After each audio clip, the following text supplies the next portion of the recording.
Yeah.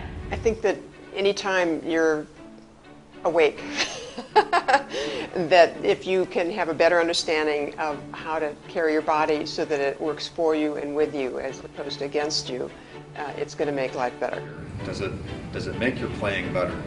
I'm glad you feel nice, but does this help you play? And, you know, of course, if it helps you play, then it's going to maybe help you get some semblance of a career. So, and noticing a marked improvement. I'm thinking sort of continuously looping the instruction. Free the neck, free the neck. It's like the right path, and it feels more natural, getting out of the way of the sound. It's a completely different sound that's better, it's more consistent, there's not as much strain in it. It's interesting to me how fixing something sort of fundamental, so something that's holding you up, gives you that awareness of the smaller things, like the little details that make a big difference. So everything's connected. Yeah. Well, you know, I was a trumpet player by training. I went to the undergraduate school at Northwestern University School of Music, and I have a graduate degree from Manhattan School, and I did play professionally. So what happens here, for example, at Juilliard or out in Aspen where I work, and with professionals, is I've lived that life. I went to conservatory, I understand the pressures, I understand the kinds of things involved in being a musician.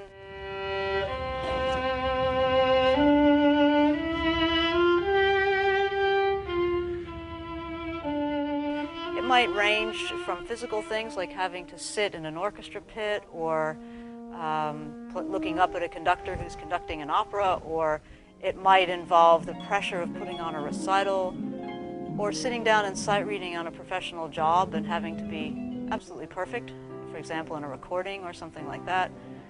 So I understand the nature of what they live through, and it makes it much easier to communicate and to apply the principles of the Alexander work to what they do.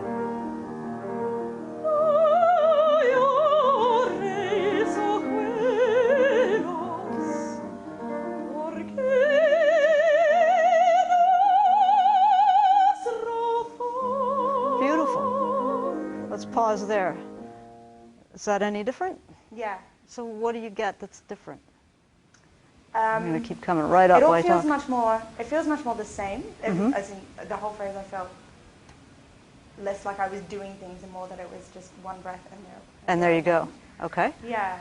I was kind of surprised that as I was going higher and higher, I didn't have to do as much as I thought I was going to. Good. It's always good to do less. It's a kind of a work where people get self-conscious in a very good way. So conscious of themselves, so that they can be in charge of how they behave physically and mentally throughout any activity.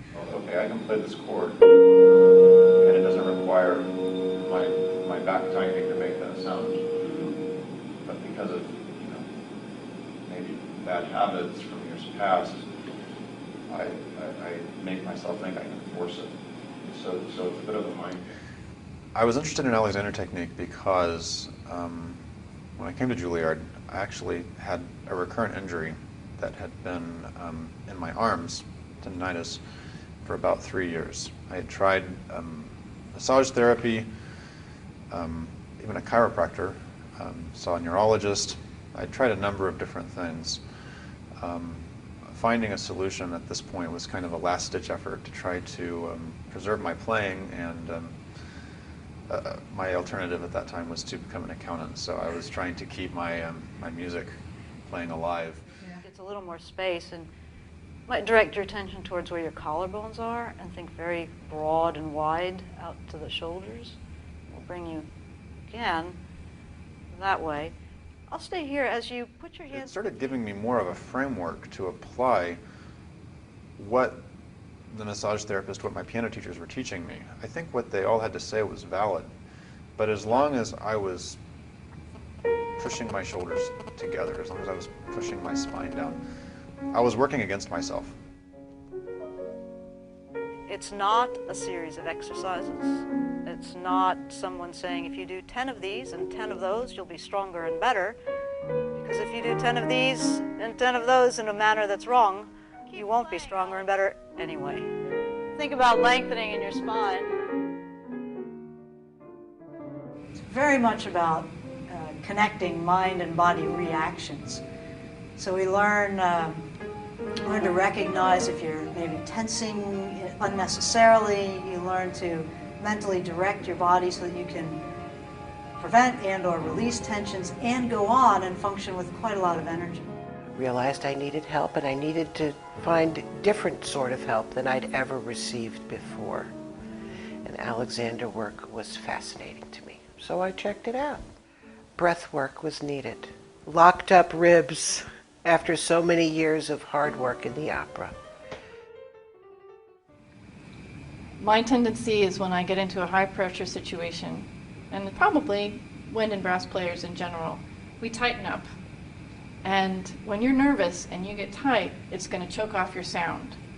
And the Alexander technique gives us skills with which to combat that tendency to tighten up.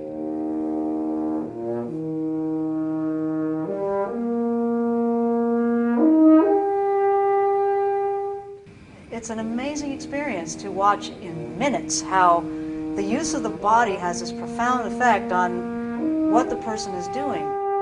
Good. How was that? A lot better. You can let the horn down for a second. Can you describe what was better from your point of view? Yeah, just actually keeping in mind what you were saying about the neck and thinking more up. And just everything, I don't know, maybe I'm thinking too many things at the same time, but it seemed to snap into place in terms of it didn't feel tight, as tight. I don't know if you heard the difference in the sound change, but when I got up to that last note, both those last two times, they were completely consistent. Yeah, the sound remained consistent throughout the registers.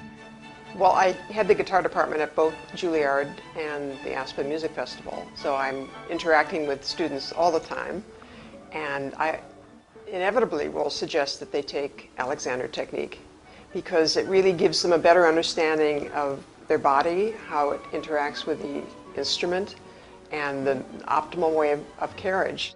The better aligned my body is, the better aligned my students' bodies are, the more efficiently we can play. And if there's more efficiency in your production, there's a lot more fun to be had when playing music. What's happening to the ribs? Compressing. Thank you, compressing. And what would that do, singers, for your breathing? Press against the lungs. And what did you say? Inhibit. Absolutely, inhibits it.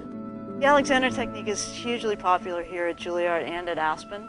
In Aspen, they join a lottery to be able to get into the class. Here at Juilliard, we always have wait lists. The classes are very small so that we can give individual attention, and they seem to go very well. We often get students saying, "Is it okay if I fail this so I can take it again?"